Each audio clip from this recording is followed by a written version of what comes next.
Fala galera, tudo beleza? Meu nome é André, eu sou fã de luta livre há mais de 30 anos. Sim, eu tô com dor de cabeça. A gente tá gravando esse vídeo logo depois daquele jogo medonho da seleção brasileira contra o Marrocos na Copa do Mundo. Meu Deus do céu, não sei nem por que que eu fiz live.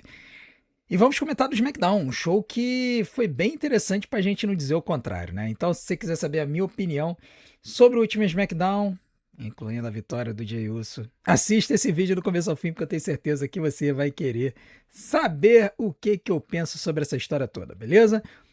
Antes, não deixe de fazer tudo aquilo que a gente pede para ajudar no nosso canal, incluindo clicar no like para que o nosso vídeo seja distribuído para mais pessoas e se inscrevendo no canal, porque a gente tá querendo chegar a 25 mil inscritos até o final do ano, beleza? Então vambora, vamos para mais um Sincerão da Galera, agora sobre o último SmackDown. E aí vamos começar com o Walter, né? Walter ele vai chegar e vai dizer o seguinte: SmackDown me anima bem menos que o Raw. E acho que isso é normal, né, tiozão? Show bem fraco, lutas medianas, e o resultado final do main event selando o show horroroso. Semana que vem talvez melhore com a luta pelo título entre Cody e Gunther, mas a verdade é que o SmackDown é bem inferior ao Raw. Cara, assim, essa semana foi. Foi. E eu acho que a nossa percepção do show foi um pouco enviesada por conta do resultado. Do resultado. Eu sempre falo isso. Se você tem um show que é mediano, mas tem um final banger, a nossa percepção do show vai ser boa. Se a gente tem um show bom com um final medíocre, a nossa percepção do show vai lá pra baixo. E eu acho que foi isso que aconteceu aqui, sinceramente. Eu acho que a nossa percepção do show foi muito enviesada pela vitória do Jey Uso. A gente vai falar bastante sobre a vitória do Jey Uso no King of the Ring nesse vídeo, mas eu não achei o show ruim, tá? Eu achei que das 5 lutas, 4 foram bem legais, tá? Apenas realmente a luta da Bifab e da Mitin contra a Chelsea Green e a Tiffany Stratton deixou muito a desejar. Todas as outras foram muito boas. Mas, realmente, em comparação com os outros dois shows da semana, o SmackDown tomou um piau, porque realmente os outros dois shows, o Monday Night Raw teve 2 lutas 4 estrelas, e o NXT teve. Pô, quase todas as lutas foram muito boas, né? Então, eu acho que o SmackDown ficou devendo de novo. Mas assim, se não tivesse sido o resultado do Devon Evans, se a gente tivesse tido um outro resultado que tivesse animado um pouco mais o pessoal, tipo uma vitória do LA Knight, ou especialmente uma vitória do Finn Balor, a percepção do show iria melhorar, e aí com isso a gente teria dado uma nota maior. Pelo menos é isso que eu acredito, tá? Mas em geral o SmackDown ele costuma ser um pouco pior do que o Raw. O Raw é o flagship show da WWE, não tem jeito. Agora o Wrestling Moderno vai fazer o seguinte comentário sobre a Sol Ruka que lutou nessa primeira luta, né, na luta do Queen of the Ring. Tivemos algumas situações ali que a gente vai comentar, né? E aí ele vai falar especificamente sobre a Sol Ruka. Ele diz o seguinte: tem uma opinião que pode ser polêmica, mas para mim a Sol é claramente uma cópia da Liv. Não sei se ela está se espelhando ou se a WWE está fazendo ela ter os maneirismos, tanto promo quanto a conversa com a Lara nos bastidores segunda. A diferença é que a Sol sabe lutar. Embora hoje achei que ela teria mais destaque. Bom, Moderno, a parada é a seguinte. A gente ficou com essa sensação de que a Sol Ruka está imitando a Lyra por causa da primeira promo que ela fez no main roster, é, que foi muito estranha, né? Ela esticou as frases exatamente igual a Liv Morgan, e aí ficou meio chatinho, ficou meio esquisitinho. Realmente, eu não sei com quem que ela tá tendo aula de promo. A gente sabe que ela no NXT ela não tava tendo uma boa sequência de promos, tá? Alguma coisa ela fez, eu não sei o que que ela tá tendo aula, mas claramente a pessoa com quem ela tá tendo aula também é a que ensina a Liv Morgan, tá? E aí o negócio não tá prestando. Eu particularmente vejo uma situação que não é boa para Sol. Eu não gosto de ver ela sendo comparada com a Liv Morgan, tá? Porque a Liv Morgan é uma outra pessoa, é uma outra lutadora. A Sol não precisa disso. Ela precisa deixar a sua marca. Então, se você tem uma lutadora que começa a se parecer muito com outra, isso pode acabar fazendo comparações injustas, apesar da Sol Lucas ser melhor no ringue do que a Liv Morgan, tá? Eu só espero que ela consiga achar a sua marca, que ela consiga achar a sua voz e assim ela continue crescendo na companhia, porque do jeito que tá, se ela continuar seguindo por esse caminho, vai ser ruim. Na minha opinião, vai acabar sendo ruim para ela. Agora, o Nicolas Alexandre tem um comentário sobre a Brie Bella e a Paige. E o comentário dele é o seguinte: Tiozão, algo que podemos ressaltar é que tanto a Brie e a Paige lutaram bem e estão evoluindo muito. E algo que você não deve ter visto é que a Nick já está andando sem aquela bota e vai voltar a treinar para voltar em breve. Ficamos felizes por você, Nick, te amamos. Fale por si só, tá? Fale por você mesmo. Eu não amo a Nick Moore. Nunca vem a Nick Bella. Jamais vou amar a Nick Bella. Mas, dito isso, eu acho que sim, a Brie e a Paige, elas estão melhorando. A Brie sim, a Brie voltou bem. A Brie voltou bem da aposentadoria. Eu não sei se ela estava treinando, né? Ela tem a vantagem de ter o Daniel Bryan em casa, né? Então, se eles têm um ringue, né? E eles estavam treinando, por mais que o Bryan Danielson barra Daniel Bryan esteja aposentado de lutar na WWE, de repente ele ajudou a Brie Bella a treinar. Não sei, de repente ele deu um jeito ali, não lutando com ela, mas sendo coach dela ali no ringue, né? Sendo treinador dela. Se isso aconteceu, isso está se mostrando na Brie Bella, tá? Ela restringiu um pouco o moveset, não é que o moveset dela seja totalmente limitado, mas ela deu uma restringida no moveset para que ela possa fazer bem aquilo que ela sabe fazer. E isso é bom. Você restringe o seu moveset ali para 5 ou 6 movimentos, executa eles bem e aí depois você começa a expandir. Eu acho que ela começou a fazer isso, está sendo bom. Com relação a Paige, ela melhorou um pouco, tá? Ainda precisa melhorar, mas ela tá gradativamente melhorando. Eu só acho que isso não deveria ser o suficiente para elas carregarem o título de duplas. A impressão que dá é que a WWE resolveu encostar esse título nas duas até a Nick Bella voltar. E aí, quando a Nick Bella voltar, eles vão fazer a história em que a Nick vai se juntar a Brie, vai despachar a Paige, e a Paige vai ter que arranjar alguém para fazer dupla com ela. Né? Temos até Tom Paxley aí, né? Quem sabe? Né? Mas, sinceramente, eu acho que a Brie e a Paige lutando bem é muito bom. Só que ajudou muito o fato de que elas lutaram com a Fatal Influence. E aí o Steel, ele vai fazer este comentário aqui que eu acho importante. Eu achei que o tiozão era fanboy do Fatal Influence, mas depois dessa luta eu virei fanboy. As três são muito boas lutadoras. A WWE foi procurar ouro e achou o diamante. Cara, assim, eu tô assim realmente embasbacado com a qualidade da Fatal Influence no ringue de todas as três. Eu acho que a WWE acertou demais na ideia de subir com as três de uma vez. Primeiro porque a Jacy Jayne, ela como uma lutadora é muito boa, porém ela não se destaca muito sozinha, na minha opinião. Ela se destaca muito como essa líder que tem um grupo junto dela e que não só carrega ela, mas ela ajuda esse grupo também. Isso desde a época da NXT. Então, a primeira coisa que a gente precisa destacar é que o grupo, em matéria de persona, está perfeito. Tá? Elas foram muito bem trabalhadas na NXT e subiram muito bem. Mas tem um outro fator que a gente precisa levantar aqui, que é a incrível sorte desse grupo de ter incluído a Lainey Reed. Essa menina, ela das três é a melhor no ringue. Ela luta muito bem. E não era para ela estar nesse grupo. A terceira lutadora desse grupo era a Jasmine Nix, até o ano passado.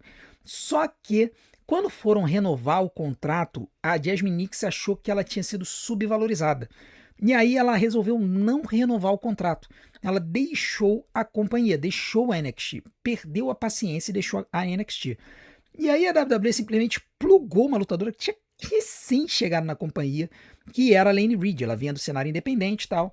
Botaram a Lainey no lugar. E a Lainey Reed encaixou perfeitamente no grupo. Ela tinha o visual, ela tinha a persona e o ringue dela é incrível. Então, assim, quando você junta isso, você tem uma líder muito talentosa, que também é muito boa no ringue, que é a Jacy Jayne.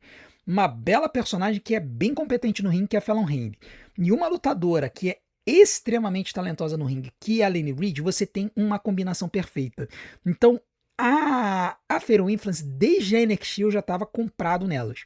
Assim, eu já estava assim, certo de que elas seriam estrelas no main roster. E a WWE claramente está vendo isso. Só que eu achei um erro fazerem elas perderem para Brie Bella e para Paige. Eu acho que eles poderiam ter feito elas vencerem na roubalheira. Poderia ser o mesmo tipo de finish, só que com a Lane Reed ajudando a Fallon Henley a reverter o pinfall, tá? Ao contrário da Paige ajudar a Brie Bella. E aí, elas poderiam fazer uma luta pelo campeonato mais pra frente, e aí a Paige e a Brie ganharem, tá? Eu acho que teria sido mais interessante a longo prazo. Não gostei da forma como aconteceu o final, tá? Isso pode botar elas um pouco para baixo, um pouco no back burner, isso me preocupa. Mas são lutadoras excepcionais que eu estou fã e tô comprado, espero muitas coisas boas da Fatal Influence no main roster. Vamos aguardar um pouquinho, ter um pouquinho de paciência para ver quando que eles vão puxar o gatilho e vão empurrar as três. Agora nós vamos falar do Danhausen, né? Danhausen que tem tido uma série de vinhetas estranhas, né? Com um Frankenstein que ele está querendo criar e que usa muita corrente elétrica. Na semana passada, o Demis tomou um choque dessa fiação, né? E aí, essa semana ele apareceu como um debiloide, trazido pelo Kit Wilson, que também tomou um choque. Foi um segmento muito esdrúxulo, porque assim, pegou o que o Demis e tirou pra nada. Tudo bem que ele é um personagem de comédia, mas tirar pra nada desse jeito, eu achei um pouco bizarro. E aí o Ferris, ele chegou e disse o seguinte: faz umas semanas que eu não estou me divertindo com os segmentos do Danhausen. Do dessa semana não serviu nem pra rir da cara do Miz, foi só constrangedor mesmo. Já passou da hora de darem uma nova história ou então deixar descansar umas semanas. Cara, eu não sei o que está acontecendo com o criativo do SmackDown. Porque a gente achava que estava ruim por causa do Road Dogg, mas ele saiu. E desde que ele saiu, a coisa só piorou, né? A gente tem hoje algumas histórias meio esdrúxulas acontecendo no SmackDown. Nós temos agora o The Miz e provavelmente o Kit Wilson debiloides porque tomaram choque. Nós temos o Johnny Gargano comatoso e nós temos o Jey Uso avançando no King of the Ring. Então assim, é só coisa esdrúxula acontecendo no criativo no SmackDown. A gente sabe que o Triple H manda em tudo, mas o dia a dia, o que acontece é que você tem um líder no Monday Night Raw e você tem um líder no SmackDown. E se você tiver pessoas que vêm de fora do mundo da luta livre e que acham que eles podem tornar a coisa muito fantasia, acaba estragando. E eu acho que eles estão conseguindo estragar a persona do Danhausen. A ideia do Danhausen é ele parecer ser real, mas ser um trambiqueiro. Agora, ele tá tipo assim, tá se tornando um novo, tá se tornando um médico louco, que ele vai trazer à vida um lutador, como se fosse um Frankenstein, ou seja, um negócio completamente fora da realidade. Deu choque em dois caras que vai fazer eles se tornarem debiloides, também, novamente, outra coisa completamente fora da realidade. Então, quando você observa isso tudo, a não ser que sirva pro Johnny Gargano tomar um choque, se revelar como estando lá debaixo daquela coberta, que dizem que vai ser o Baron Corbin, mas se for o Johnny Gargano reviver e o Danhausen fazer uma stable de gente demente porque tomou choque dele, o que já vai ser absurdamente esdrúxulo, eu não consigo ver uma saída pra esse negócio. E eu acho que os caras estão conseguindo estragar um cara que é ouro puro. Assim, o cara ele vai furar a bolha absurdamente por conta da história de ele ter tirado a maldição do New York Knicks, que tá prestes a ganhar a NBA Finals, está 3 jogos a 1 de vitória. O quinto jogo tá acontecendo agora, nesse exato momento.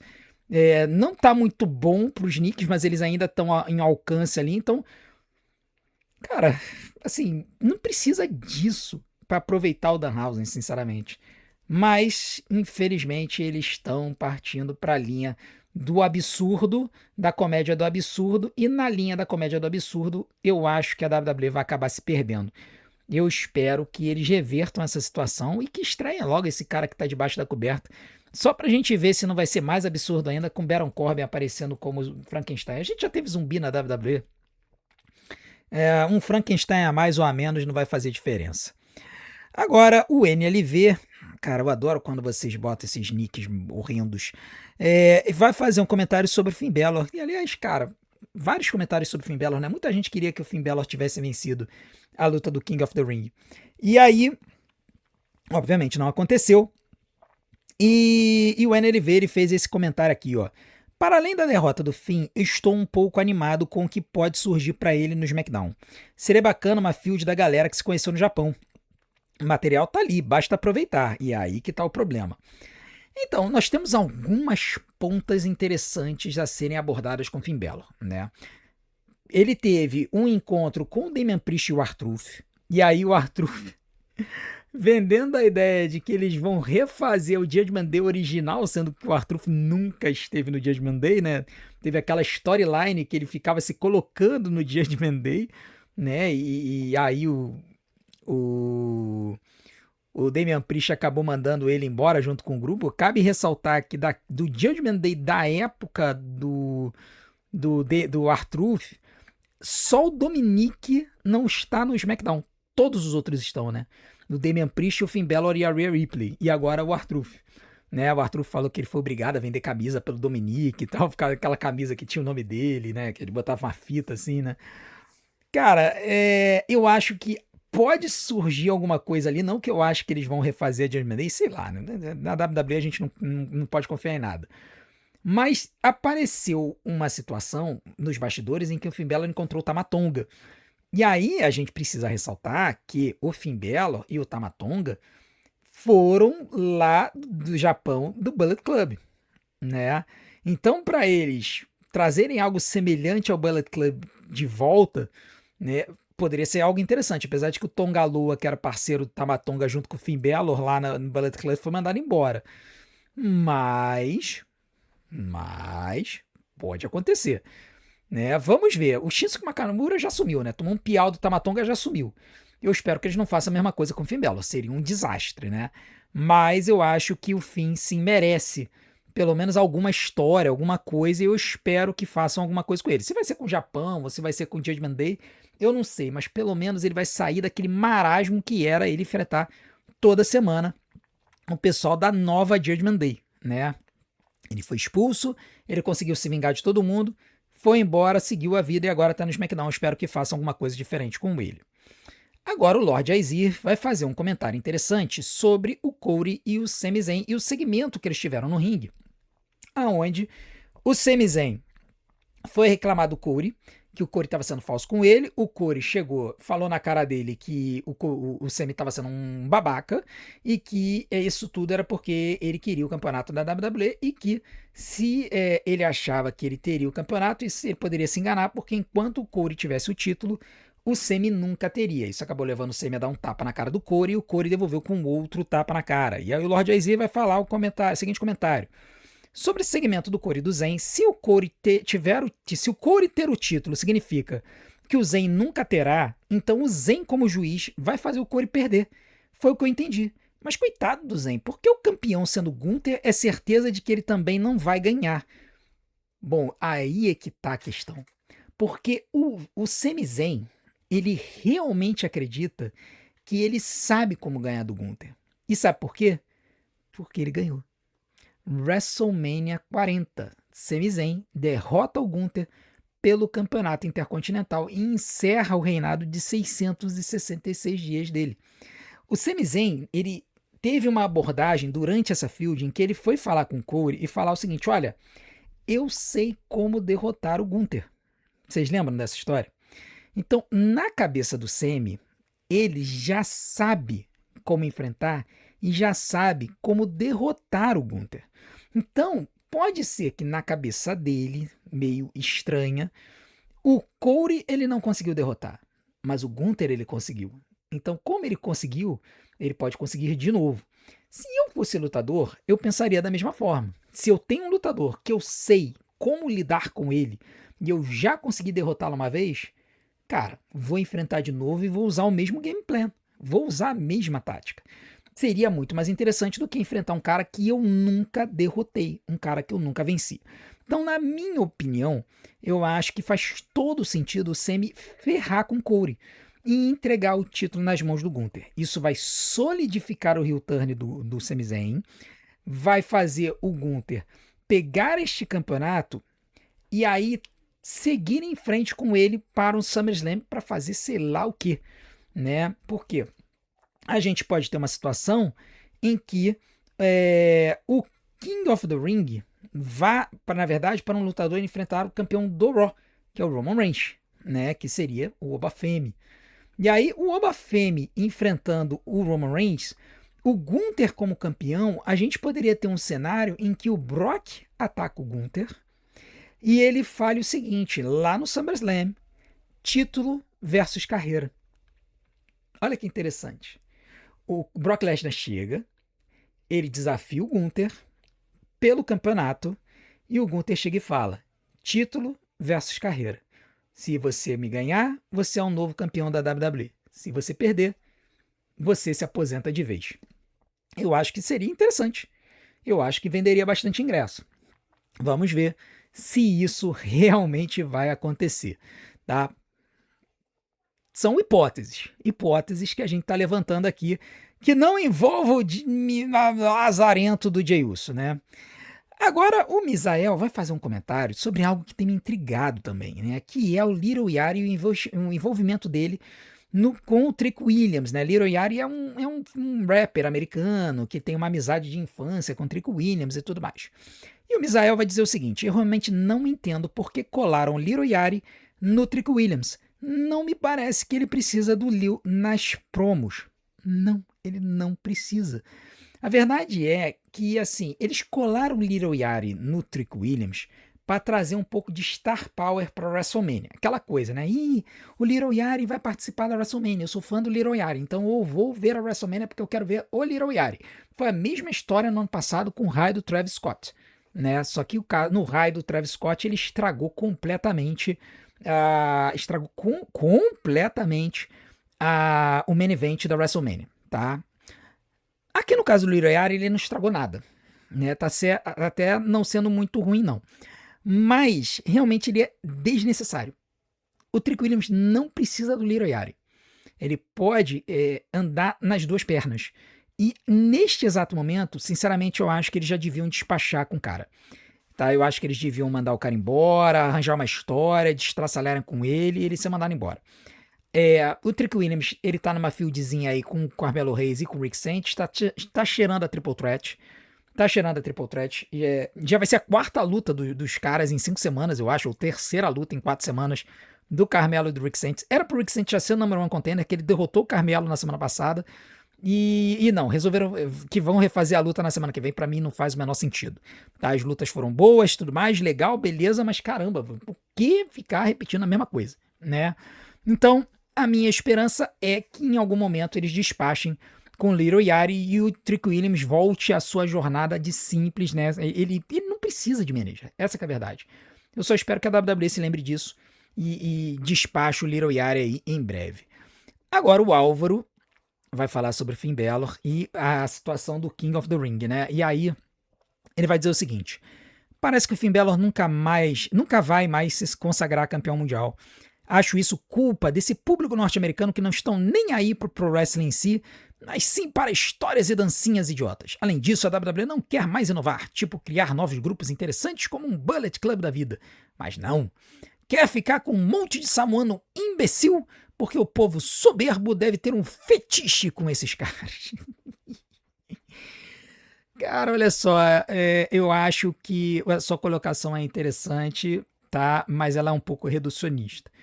Porque a gente precisa entender que o público não faz pop para o Finn Balor porque o Finn Balor está sendo mal utilizado pelo criativo. E o Finn Balor pode estar sendo mal utilizado pelo criativo por opção dele, tá? Isso é uma coisa meio intrigante para nós, que choca às vezes. A gente ter um lutador que não quer vencer, ou que não quer vencer as fields, ele tá ali para um apoio, tá? Isso pode ser o que está acontecendo com o Finn Balor. Eu não estou afirmando isso, eu não estou dizendo que é isso, eu estou dizendo que pode ser isso. Por que eu tô falando isso? Porque nós temos precedentes no passado. Shawn Michaels fez isso durante anos depois de 2002. Ele ganhou o campeonato mundial em 2002 na Elimination Chamber, perdeu o título papo de um mês depois de volta pro Triple H, e depois ele chegou e lutou inúmeras vezes por esse título e ele nunca venceu. Chegou a fazer main event de WrestleMania e não venceu, tá? Então, assim, quando a gente observa isso, a gente observa essa situação, a gente pensa, cara, pro Finn Balor é interessante, ele vai lá, ele luta, ele faz outros lutadores, ele continua aparecendo, ganha um salário que deve ser muito bom. E, cara, pra ele não ser campeão mundial, ele não tem o estresse da mídia, ele não tem o estresse de ficar carregando um troço de metal de 5 quilos pra cima e pra baixo, passando pelos detetores de metais aí da PSA, sendo parado o tempo todo nos aeroportos dos Estados Unidos. Então, assim, pô, cara, tu tá ganhando 2 milhões de dólares, que deve ser o salário dele. Tá vendendo camisa rodo. Você ainda é apreciado, você ainda é utilizado. Pra que tu vai querer o estresse? Né? Então, assim, eu acho que o Finn Balor, de repente, ele pode ter aceitado. Cara, o Triple H, de boa, não me usa pra ser campeão, não. Pode me deixar onde eu tô de boa. Eu vou ajudar outros caras a serem elevados. Pode me utilizar pra ajudar outros lutadores. Pode ser isso, não tô dizendo que é. Tá? Pode ser que seja tudo culpa do Triple H. Pode ser que o Triple H não acredite no Finn Balor. Pode ser que ele tenha perdido a fé no Finn Balor. Todo mundo da WWE tenha perdido a fé no Finn Balor desde 2016, quando ele machucou o ombro. Pode ser. Mas, cara, é muito estranho. É muito estranho, porque ele sempre é escalado para algumas lutas importantes, para elevar outros lutadores, apesar de às vezes nem precisar, como foi o caso do CM Punk esse ano.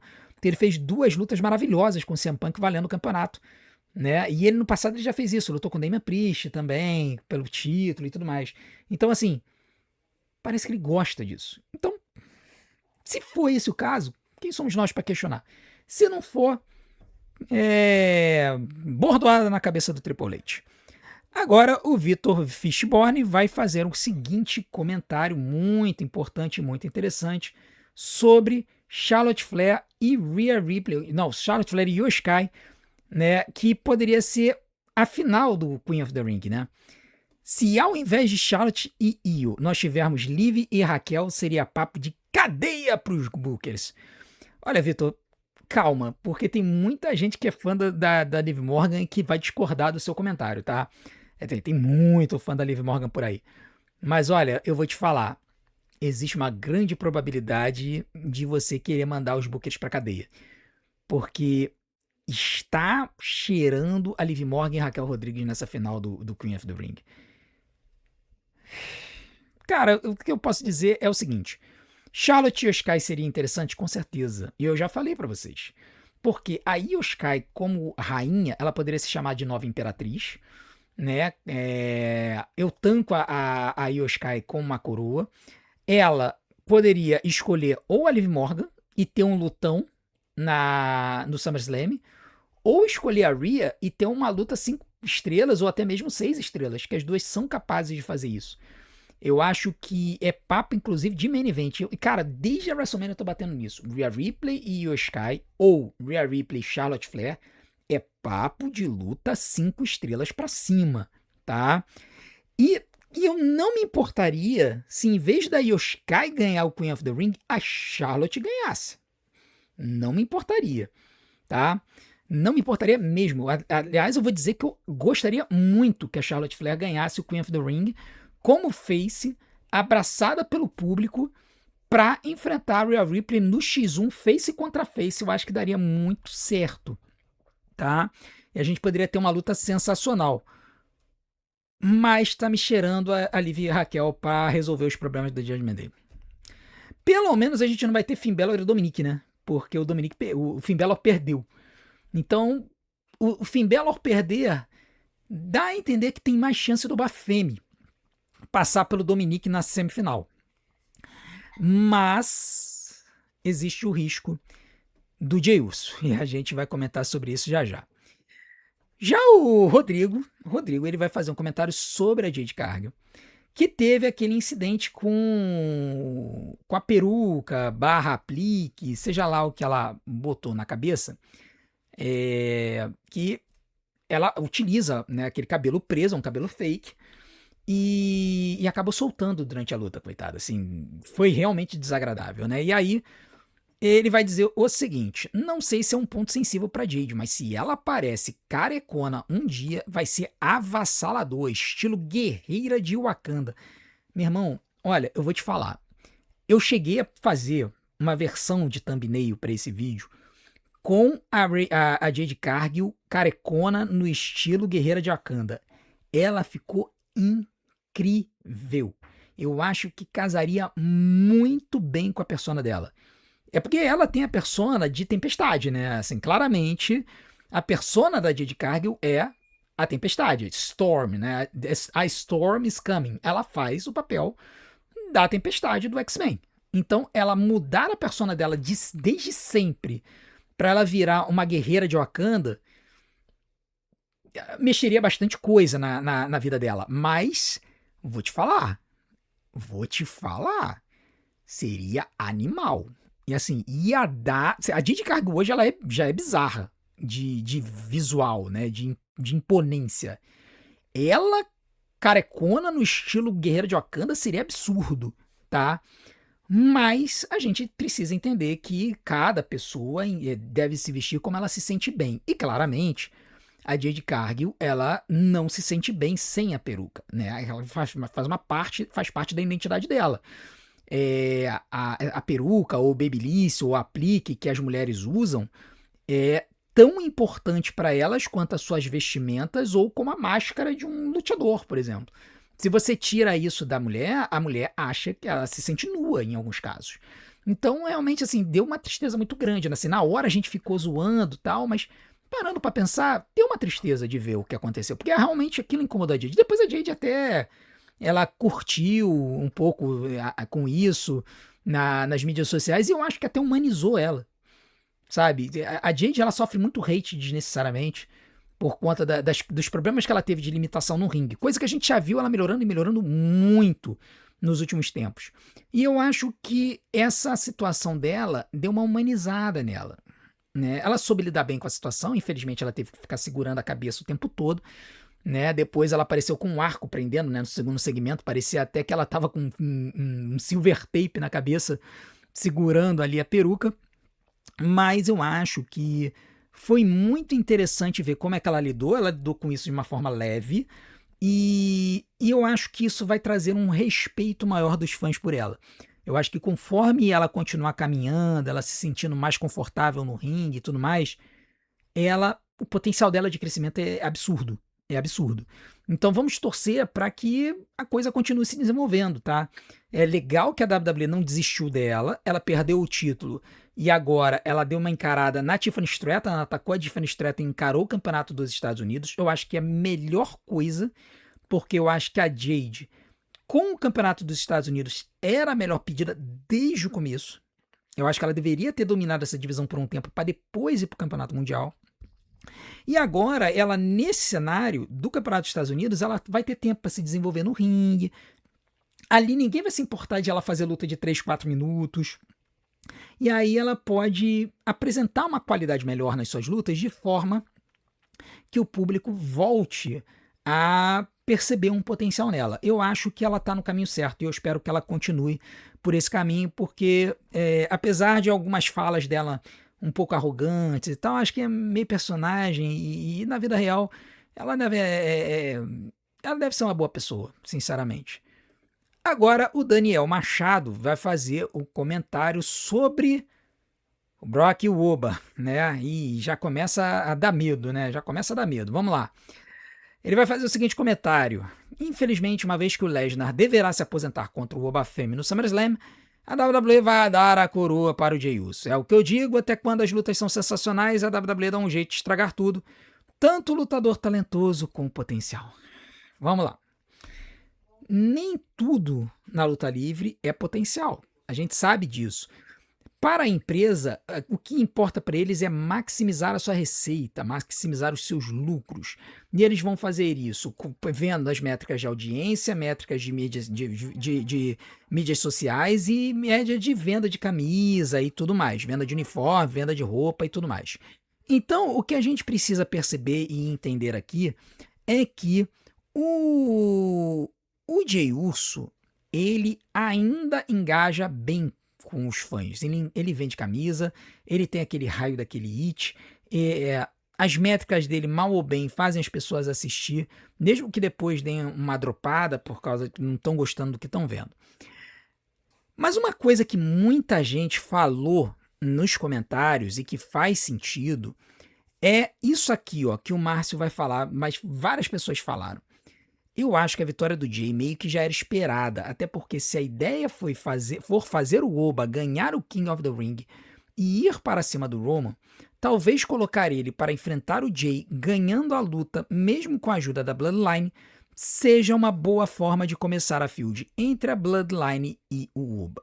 Tá? Então, eu olhando isso aqui, eu começo a perceber, e olhando assim, o Solo Sikoa se atravancando lá com a LA Knight e, na verdade, meio que ajudando o Jey, né, interferindo na luta, com o Roman Reigns pedindo para ele se juntar de volta à Bloodline, um cenário em que a gente pode ter o Solo abandonando os MFTs e de repente o Talatonga e o Tamatonga se juntando ali ao Finn Balor para fazer um novo Bullet Club, talvez com o envolvimento do Shinsuke Nakamura, alguma mudança ali que liberasse o Solo Sikoa dos MFTs.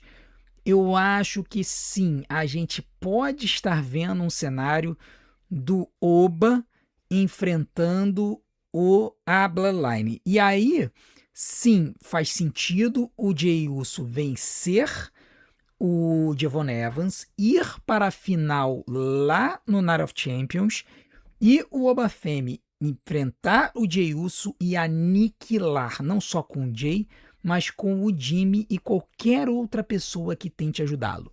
A gente sabe que o Roman não vai estar na Arábia Saudita, tá? Isso já é sabido. O Roman não vai para a Arábia Saudita. Mas o Jey pode ir, o Jimmy pode ir, e até mesmo um Solo Sikoa e uns MFTs, se quiserem ajudar. E aí o Oba Femi pode passar o carro em cima deles e vencer a luta e já botar o dedo na cara dos dois e falar, ó, pode falar pro seu papaizinho que eu vou pra cima dele no SummerSlam. Isso libera o Brock. Libera o Brock para a luta contra o Gunther. E aí, como eu falei mais cedo nesse vídeo, pode ser uma luta de título versus carreira. E para isso basta fazer o Gunther derrotar o Cody Rhodes na semana que vem. Tá? Então, eu acho que os cenários que estão sendo colocados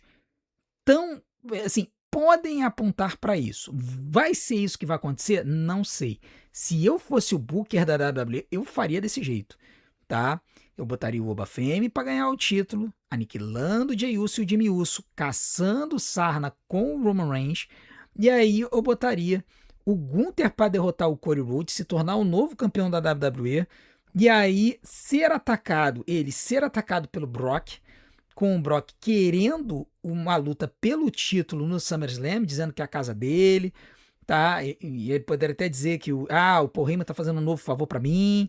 Aí o Brock Lesnar, o Gunther ficar bolado com isso, e se chiar com o Paul Heyman e não sei o quê.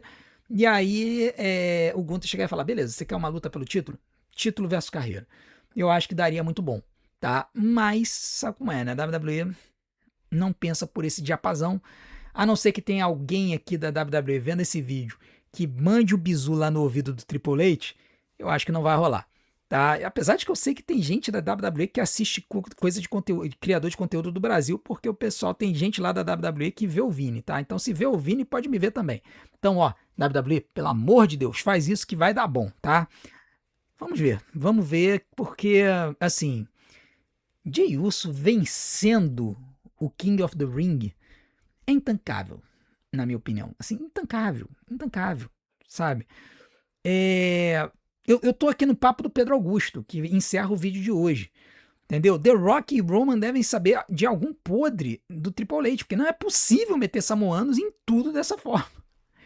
Assim, todas as histórias da WWE no main event praticamente tem um samoano envolvido, né? Então, a gente pode ter uma situação em que o Jey Uso vença o King of the Ring e resolve enfrentar o Cody. E a gente tem a Cody Rhodes e Jey Uso no main event do SummerSlam. Olha que coisa esdrúxula. Não seria nem main event, seria provavelmente open event de novo, entendeu? Então, assim, intancável. Jey Uso, King of the Ring, hoje em dia é intancável, tá?